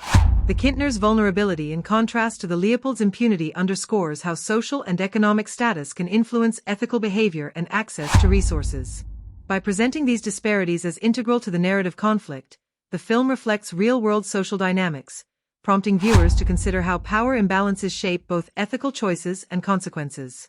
While the film largely handles its social commentary with nuance, there are occasional moments where simplification risks undermining complexity. Certain sequences portray the antagonists in broad strokes, emphasizing villainy without fully exploring motivations beyond greed and ambition. While this serves narrative clarity, it slightly reduces the depth of the social critique by framing moral conflict in more binary terms. Nevertheless, these moments are balanced by more layered character exploration, particularly in Ridley and Elliot, ensuring that the film maintains reflective and emotionally engaging commentary. Overall, Death of a Unicorn 2025 succeeds as a socially and culturally conscious work. It addresses issues of privilege, ethical responsibility, environmental stewardship, and systemic inequities with sensitivity, using narrative, visual composition, and character development to explore complex questions without resorting to preachiness. The film encourages audiences to consider the consequences of human action on both natural and social systems, prompting reflection on morality, power, and responsibility. By embedding its commentary within a compelling fantasy thriller framework, the film engages viewers emotionally and intellectually, making its social and cultural subtext both timely and resonant for USA audiences and beyond. Death of a Unicorn 2025 is structured to engage audiences on multiple emotional and intellectual levels, combining suspense, moral tension, and fantastical spectacle to create moments that linger long after the credits roll. From the very first scene, the film establishes hooks designed to capture attention. The foggy forest drive, the accidental collision with a unicorn, and the immediate moral dilemma faced by Elliot set a tone of suspense and intrigue that keeps viewers invested in both character choices and narrative consequences. These opening sequences not only make audiences gasp at the shocking incident but also encourage debate about responsibility, ethics, and what they might do in a similar situation. Emotional engagement is particularly strong in character-driven scenes. Ridley's moral awakening provides some of the film's most poignant moments, especially when she chooses to return the unicorn's horn to the forest. These sequences evoke a sense of wonder, catharsis, and relief, appealing to viewers' empathy and sense of justice. Close-ups on Ridley's expressions, coupled with subtle musical cues, heighten the emotional resonance, ensuring that audiences not only connect with her choices but are likely to discuss her ethical courage in online forums or social conversations. Similarly, Elliot's internal struggle generates tension and emotional complexity, as viewers oscillate between frustration, sympathy, and curiosity about his ultimate decisions. These character-focused beats are designed to reward attention to detail, with micro-expressions, hesitations, and dialogue subtext providing depth that encourages repeat viewing. Suspense and horror elements create visceral reactions that are likely to make viewers gasp or recoil. The sequences in which the surviving unicorns confront humans are crafted to maximize tension and unpredictability. Rapid cuts, dynamic camera angles, and a blend of practical and CGI effects make these moments immersive, eliciting fear and awe. Audience engagement is heightened by the moral framing. The unicorn's actions are both terrifying and justified, prompting debate about the balance of justice and vengeance. Such scenes are ripe for GIFs, reaction videos, and social media sharing, particularly sequences where a unicorn suddenly appears in a forest clearing or confronts a character in a visually striking composition. The film also includes moments of dark humor and irony that encourage laughter while reinforcing narrative and thematic points. Lines delivered by Elliot under duress, Ridley's sharp retorts, and the Leopold's oblivious arrogance provide levity without undermining tension, allowing audiences to emotionally oscillate between amusement and suspense. These comedic beats serve as emotional relief, increasing rewatchability because the timing and subtlety of humor are enhanced when scenes are revisited. Fans are likely to quote or reference these moments in discussions, appreciating how wit and moral tension coexist. Visual and technical set pieces also serve as engagement hooks. The ethereal depiction of the unicorns, particularly in forest sequences where light, mist, and CGI glow combine, creates awe-inspiring imagery that encourages repeat viewing. Fans may revisit these sequences to analyze visual effects, composition, and the interaction between practical and digital elements. Similarly, laboratory and estate sequences reward attention to production design details, from set dressing to costume cues, providing subtle narrative context that may be missed on a first viewing. These layered visual storytelling choices enhance the film's longevity as viewers return to discover hidden or nuanced details. Narrative ambiguity and moral complexity further encourage discussion and debate. Questions about ethical responsibility, the consequences of ambition, and the nature of justice are intentionally left partially unresolved, prompting audiences to theorize, interpret, and share opinions. Fan theories may focus on character motivations, hypothetical alternative outcomes, or symbolic interpretations of the unicorns, creating ongoing engagement beyond the initial viewing. These discussion-friendly elements, combined with memorable visual moments and emotionally charged beats, position the film as a work that extends its presence into social and digital spaces.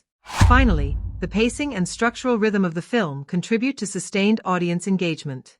Alternating between suspense, character introspection, visual spectacle, and moral confrontation keeps viewers emotionally invested and prevents fatigue. Key moments are framed to maximize impact, ensuring that the most shocking, touching, or awe-inspiring scenes stand out and are remembered long after the film ends. In conclusion, Death of a Unicorn 2025 offers multiple points of audience engagement, from gasp-inducing supernatural sequences to ethically charged character arcs, dark humor, and visually spectacular set pieces. Its emotional hooks, rewatchable sequences, and discussion-provoking moral dilemmas ensure that viewers are not only captivated during the initial screening but are likely to revisit, debate, and share the film with others. By combining suspense, wonder, humor, and moral complexity, the movie creates an experience that resonates emotionally and intellectually, encouraging active audience participation and fostering lasting interest for viewers in the USA and beyond. Death of a Unicorn 2025 invites comparison to several films within the dark fantasy, horror, and moral thriller genres, as well as to director Alex Scharfman's previous work, highlighting both its achievements and areas where it could be considered less ambitious.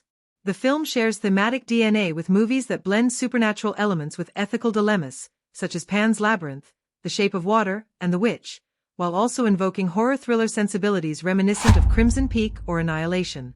By situating the film alongside these works, audiences can appreciate how it negotiates genre conventions, narrative ambition, and visual style. The strongest similarities emerge in the treatment of fantastical creatures as symbols of moral and ethical weight. Much like Pan's Labyrinth or The Shape of Water, Death of a Unicorn 2025 portrays its titular unicorns not merely as magical beings but as moral agents whose existence challenges human characters to confront their ethical choices.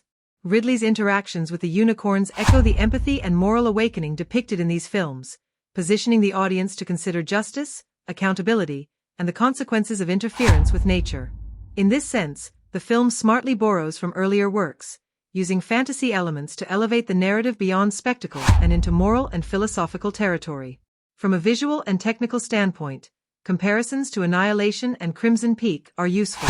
Like Annihilation, the film uses natural and supernatural environments to communicate both narrative and thematic weight.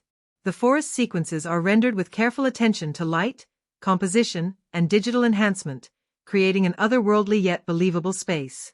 The blending of practical effects and CGI, particularly in depicting the unicorn's movements and magical qualities, demonstrates technical competence reminiscent of these films. The estate and laboratory sequences, with their meticulous set design and cold, sterile aesthetics, recall the gothic tension and mood of Crimson Peak, grounding human ambition and moral detachment in visually striking spaces. Where Death of a Unicorn 2025 reinvents familiar formulas is in its hybridization of genres. Unlike more traditional dark fantasy or horror films, it consistently intertwines ethical dilemmas, suspense, and supernatural spectacle, creating a narrative in which moral stakes are as engaging as physical danger. This approach diverges from films where monsters or magic primarily serve as obstacles or visual spectacle. Here, the unicorns function as both catalysts for plot and symbolic arbiters of justice, elevating the stakes and encouraging deeper audience reflection. The careful pacing, blending of horror tension with emotional resonance, and use of humor to punctuate suspense further distinguish the film from genre predecessors. However, comparisons also reveal areas of relative weakness. While the film excels in moral and thematic complexity, some sequences lack the visual or narrative ambition of its most celebrated peers. For instance, wide-scale forest sequences with multiple unicorns occasionally show subtle inconsistencies in CGI or compositing, which slightly diminishes immersion when compared to the seamless visual effects in films like Pan's Labyrinth. Similarly, some estate or laboratory scenes, while narratively functional, do not consistently achieve the atmospheric or stylistic sophistication seen in Guillermo del Toro's Gothic work. These minor shortcomings, however, do not substantially detract from the overall experience, though they become more apparent when viewed in the context of high-profile, visually ambitious genre films. In terms of narrative influence, the film borrows structural beats common to moral thrillers and horror fantasy hybrids: an inciting incident that disrupts normal life, rising tension through ethical and supernatural complications, and a climactic confrontation in which human and mystical forces collide. The screenplay differentiates itself by emphasizing character moral development alongside supernatural conflict, creating a layered narrative that rewards attention to dialogue, subtext, and visual cues. Compared to Scharfman's previous work, which tended towards straightforward horror or thriller, Death of a Unicorn 2025 demonstrates an evolution in thematic ambition, blending fantasy, ethical inquiry, and suspense more cohesively. Audience reception may also benefit from these comparisons. Fans of dark fantasy or ethically charged horror will likely appreciate the film's thoughtful moral framework, immersive environments, and hybridized genre approach. However, viewers expecting constant visual spectacle or unrelenting horror may find the pacing more measured and reflective, particularly in dialogue-driven or morally contemplative scenes. This balance between cerebral engagement and visceral thrills situates the film as a mid to high-tier genre entry that favors long-term thematic resonance over moment-to-moment shock value. Overall, placing Death of a Unicorn 2025 alongside similar films and the director's past work highlights both its strengths and limitations. It successfully borrows narrative and thematic strategies from esteemed fantasy and horror films, reinvents familiar formulas by emphasizing ethical stakes, and demonstrates technical proficiency in effects, set design, and cinematography. Minor weaknesses in visual consistency or atmospheric execution are evident when compared to top-tier predecessors, but the film's moral complexity, hybridized genre approach, and engaging character arcs establish it as a distinctive and thought-provoking addition to contemporary dark fantasy cinema for audiences in the USA and beyond. Death of a Unicorn 2025 is rich with symbolism and metaphor, using visual motifs, recurring imagery, and narrative devices to deepen its thematic resonance and underscore character arcs. From the opening scene, symbolic elements are woven into both the plot and the mise-en-scene, giving audiences multiple layers of meaning to uncover. The unicorn itself functions as the central metaphor, representing purity, innocence, and the ethical consequences of human action. Its accidental death at the hands of Elliot immediately establishes the narrative's moral framework, signaling to viewers that the story will explore accountability, power, and the consequences of disrupting natural or moral order. Color symbolism is a prominent tool throughout the film. The forest sequences, dominated by deep greens and natural earthy tones, signify life, harmony, and the mystical presence of the unicorns. These palettes evoke a sense of awe and reverence, highlighting the forest as a sacred space where ethical and emotional clarity can emerge. By contrast, the Leopold estate features cold metallic grays, stark whites, and sharp lighting, conveying sterility, human ambition, and moral detachment. These visual contrasts between natural and artificial spaces reinforce thematic tensions, using environment as metaphor to reflect character values and ethical positions. The unicorn's horn is another recurring symbol, representing the intersection of innocence and power. Its removal and eventual return serve as key narrative and symbolic beats, illustrating the potential for redemption, the restoration of balance, and the consequences of selfish ambition. In Ridley's hands, the horn becomes a tool of moral clarity, a tangible manifestation of ethical responsibility. This object-oriented symbolism is mirrored by other props. Scientific instruments, laboratory vials, and meticulously arranged estate paraphernalia often signal human control, ambition, and ethical blind spots, contrasting sharply with naturalistic elements that suggest freedom, intuition, and moral alignment. Water and reflection imagery are employed as metaphors for introspection and ethical reckoning. Scenes where characters encounter water, whether in forest streams or reflective surfaces within the estate, often coincide with moments of moral contemplation. Elliot's hesitation while observing the unicorn in a pool of light, or Ridley's reflection before returning the horn, use reflective surfaces to underscore internal conflict and ethical self-awareness. These motifs are carefully repeated at narrative turning points, signaling to the audience when characters are processing consequences or facing ethical dilemmas. Repetition of certain visual cues reinforces thematic concerns. The recurring motif of light emanating from the unicorns, whether in the form of glowing horns, ambient glows in forest sequences, or bioluminescent effects during retaliation scenes, symbolizes truth, justice, and the inevitability of consequences. These visual echoes serve both aesthetic and narrative purposes, reminding audiences that magical elements are deeply intertwined with moral imperatives. Similarly, the repeated use of confined spaces within the estate contrasts with the open expanses of the forest, metaphorically representing moral and psychological constraints versus freedom and ethical possibility. Character actions themselves carry metaphorical weight. Ridley's careful movements when handling the horn, Elliot's physical hesitations, and the unicorn's precise, deliberate movements all reinforce narrative symbolism. The unicorn's retaliatory actions against those who harm their kind act as metaphors for natural or cosmic justice, translating moral consequences into visible, dramatic spectacle. These moments are framed to maximize impact, with camera angles and pacing emphasizing the inevitability and righteousness of consequence, making the metaphors both visually and narratively compelling. Silence and auditory motifs also function symbolically. The absence of sound during forest encounters, punctuated by subtle musical cues, signals reverence and moral gravity. Conversely, laboratory and estate sequences are often filled with mechanical or artificial sounds, underscoring human detachment and ethical distortion. This soundscape layering reinforces visual metaphors and amplifies thematic messaging without relying solely on dialogue. Some symbols are intentionally left unresolved, creating interpretive space for viewers. The partial ambiguity surrounding certain unicorns' actions, ethical gray areas in character decisions, and the fluctuating moral alignment of secondary characters encourage audiences to reflect and debate, giving the film a richness that rewards repeated viewing. Overall, Death of a Unicorn 2025 employs a sophisticated interplay of visual and narrative symbolism, using the unicorn, color palettes, reflective imagery, objects, and auditory cues to deepen thematic resonance. These symbols highlight moral responsibility, ethical tension, and the consequences of ambition, while visual and narrative repetition reinforces key motifs. The film's layered approach ensures that each viewing can reveal new metaphorical insights, making it a richly textured experience for audiences in the USA and beyond. Death of a Unicorn 2025 is a standalone film rather than part of an existing franchise, but it contains narrative and thematic elements that could support future sequels or spin-offs, situating it in a broader cinematic context. While there are no direct prequels or sequels to reference, the film subtly incorporates world-building and continuity cues that suggest a larger mythology behind the unicorns and human interactions with them. For example, references to prior experiments with unicorn regeneration, hints at other mystical creatures in hidden ecosystems, and allusions to past ethical breaches within the Leopold family establish a backstory that enriches the narrative.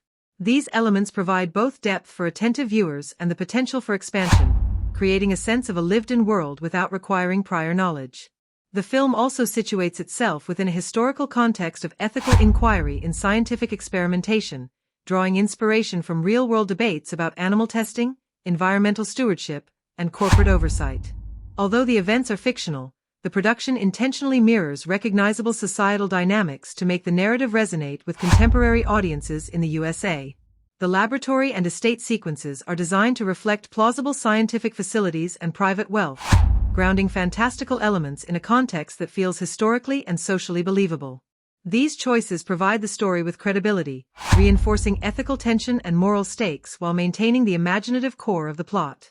Easter eggs and subtle callbacks within the film reward careful viewing and engagement. For instance, photographs, journals, and documents scattered in the estate hint at prior experiments or the ambitions of previous Leopold generations, suggesting a legacy of ethical compromise. These background details do not disrupt narrative flow but enrich the story for attentive viewers, providing layers that could be explored in follow-up media or fan discussion. Similarly, visual motifs such as recurring forest locations, specific animal behaviors, or symbolic artifacts like the unicorn horn echo through multiple scenes, creating a sense of continuity and coherence in the film's world. These design choices reflect deliberate attention to narrative consistency, supporting immersion and encouraging audiences to notice connections that might not be immediately obvious. Timeline placement is largely internal to the story's world rather than tied to real-world historical events. The narrative unfolds in a contemporary setting, using modern technology, vehicles, and scientific apparatus to establish temporal context. This modern placement allows the ethical dilemmas to feel immediate and relevant, highlighting the consequences of human ambition and moral choices in a society that closely mirrors the audience's own. The decision to avoid an overtly fantastical or historical timeline ensures accessibility while maintaining room for fantastical storytelling, allowing viewers to engage with the ethical and emotional stakes without needing knowledge of prior films or historical events. The film also carefully balances historical plausibility with imaginative license. Laboratory procedures, animal care practices, and ethical oversight are stylized to enhance dramatic tension while remaining grounded in recognizable reality. While some elements of unicorn biology and regenerative properties are purely fantastical, Their depiction is consistent with established visual and narrative rules, ensuring internal logic. This blend of realism and fantasy allows the story to explore moral and ethical themes meaningfully, without being constrained by rigid adherence to historical or scientific accuracy. Though Death of a Unicorn 2025 is not part of a pre-existing franchise, its careful world-building, thematic depth, and visual continuity suggest potential for expanded storytelling. By planting narrative seeds, including hints of previous experiments, ethical legacies, and mystical lore, the film creates an immersive universe that could support sequels or related media. These choices make the story feel larger than its runtime, giving audiences the sense that events extend beyond what is shown on screen, and encouraging engagement with the world through discussion, speculation, and repeated viewing. In conclusion, the historical and franchise context of Death of a Unicorn 2025 is primarily internal and thematic. While not connected to prior films, it uses subtle continuity cues, narrative world-building, and plausible contemporary settings to create a sense of depth and coherence. Easter eggs, recurring motifs, and ethical backstory provide richness for attentive audiences, while modern technological and social references anchor the story in a believable world. These elements ensure that the film is accessible to first-time viewers while rewarding those who analyze details, positioning it as a standalone story with franchise potential and meaningful contemporary resonance for USA audiences. Death of a Unicorn 2025, directed by Alex Scharfman and produced by A24, is one of those rare mid-budget films that balances artistic ambition with financial caution. The film's reported production budget is around $15 million, which positions it in the middle range for A24 projects, enough to achieve visual polish but still modest compared to major studio blockbusters. What makes Death of a Unicorn particularly interesting from a financial standpoint is how effectively it uses that budget to create a film that feels larger, richer, and more polished than its cost would suggest. Rather than relying on excessive CGI or overblown action set pieces, the film invests its money in strong production design, practical effects, and atmospheric cinematography that gives it a grounded yet otherworldly look. The film's budget is reflected most clearly in its tight creative control. Much of the story is contained to a few key locations, allowing the filmmakers to focus resources on detail and mood rather than sprawling spectacle. Shooting in Hungary also helped stretch the production dollar further. Eastern European locations offer both tax incentives and versatile backdrops, giving the film a distinctive visual identity without inflating costs. The result is a movie that looks high quality on screen but remains financially conservative, a strategy that aligns with A24's well-known approach of emphasizing creativity over excess. When examining the marketing strategy, it's clear that A24 positioned Death of a Unicorn as both a cult curiosity and a mainstream conversation starter. The film made its world premiere at South by Southwest in March 2025, a move that built early word of mouth among critics and genre enthusiasts. That festival premiere generated significant social media buzz, particularly around its blend of dark humor and fantasy horror tone. A24 then launched a targeted campaign focusing on its leads, Paul Rudd and Jenna Ortega, both of whom carry major fan bases across different demographics.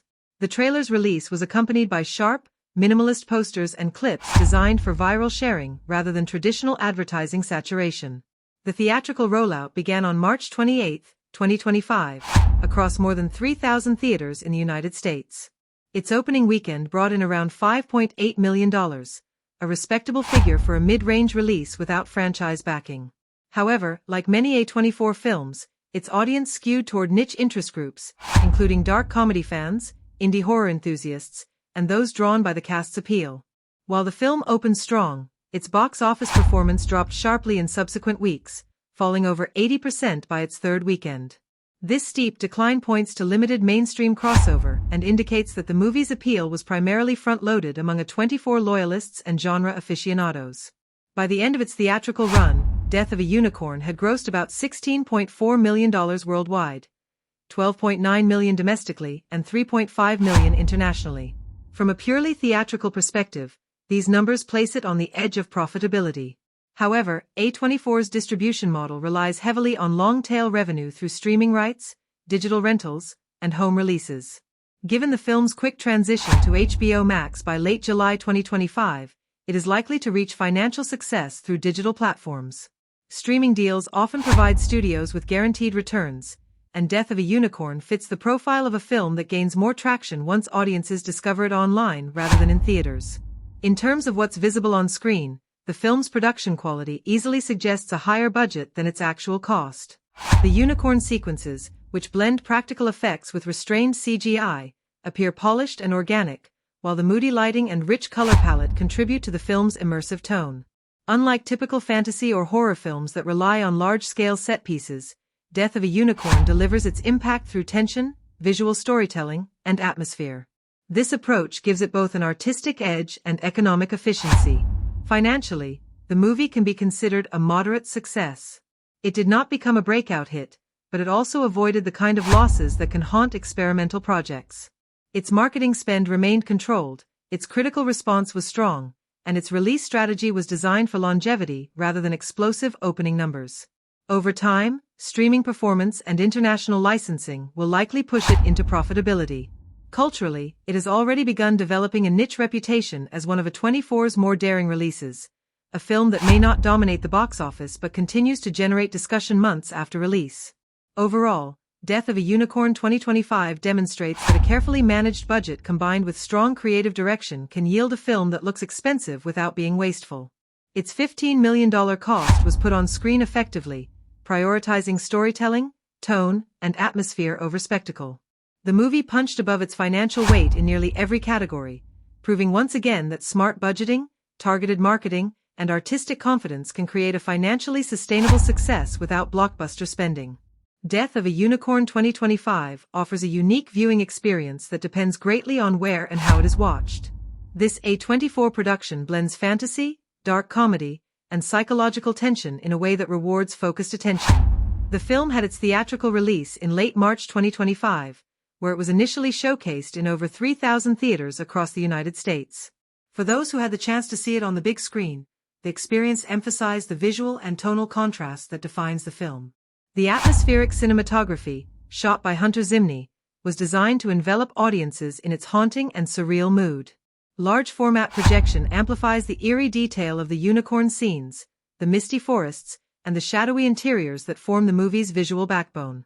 The surround sound mix further enhances the immersive quality, blending the score and naturalistic effects to build tension in quiet moments. Watching Death of a Unicorn in a theater remains the ideal option for those who appreciate visual storytelling and cinematic craftsmanship. The scale allows the viewer to absorb subtle details, like reflections, background movement, and visual motifs that may be overlooked on smaller screens. The communal aspect of a theater screening also adds an emotional layer, especially in moments that mix discomfort and dark humor. The film's pacing, which alternates between slow dread and bursts of absurdity, benefits from an uninterrupted viewing environment that a theater naturally provides. However, not everyone had the opportunity to experience the theatrical release, and A24's strategy for this film anticipated that. Roughly 4 months after its debut, Death of a Unicorn became available on streaming platforms, specifically premiering on Max in late July 2025. This move allowed the film to reach a much broader audience, particularly those who prefer psychological or symbolic cinema but might not visit theaters regularly.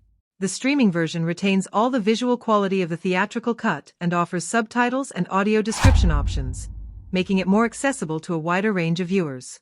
For many audiences, the home viewing option provides a different but equally rewarding experience. The film's intimate character moments and subtle sound design are well suited for a controlled home environment, especially when watched with good headphones or a surround sound system. The eerie, minimalist score and layered sound textures come through clearly in such settings, enhancing emotional depth.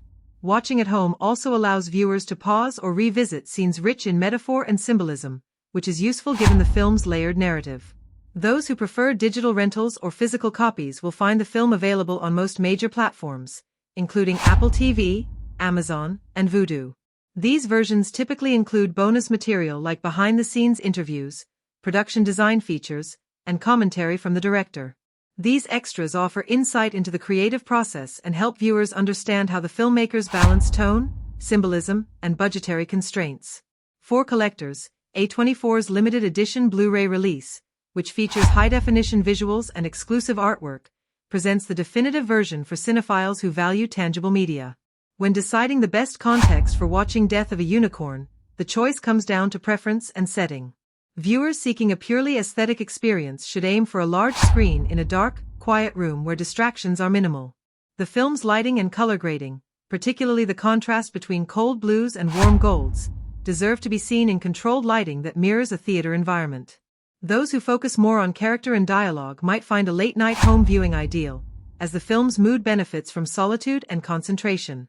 Given its slow-burn pacing and surreal tone, it is not a casual background movie. It asks for engagement and reflection, rewarding viewers who pay close attention to its visual cues and recurring symbols. As for rewatchability, Death of a Unicorn performs exceptionally well in repeat viewings, especially on streaming platforms where pausing and rewinding are easy. The film is filled with quiet narrative details, props, gestures, and visual metaphors that take on new meaning once the story's themes are fully understood.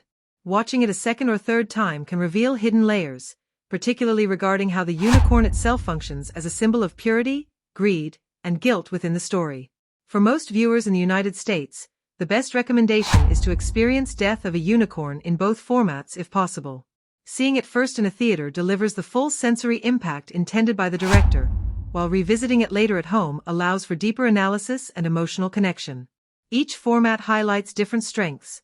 The theater showcases the film's craft, while home viewing emphasizes its meaning.